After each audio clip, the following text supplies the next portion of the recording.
Hey, Dan here. Um, I want to look at Tesla today, and here's why. The stock finally, pushed up against 200 a couple times here. Last Friday, it almost got there at 199. Next day, not so much. The following day, which was yesterday, not so much. Finally, this thing broke through, and it held. That's the thing that's important to know. It held 200 where it hasn't before.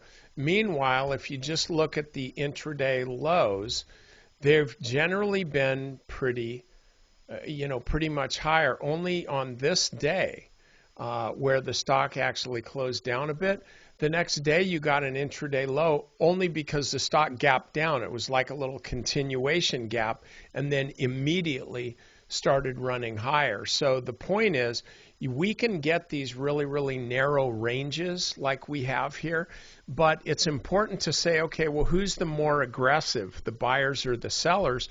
And it's the buyers. So as long as you continue to see these higher intraday lows, this is a stock that you want to own. I mean, this isn't a great time to buy the stock here, but I sure wouldn't sell it. I would be eager to wait for any kind of a consolidation and then take a bigger position, okay? All right, that's all I got for you. Short and sweet. I got crap to do, and I know you do too.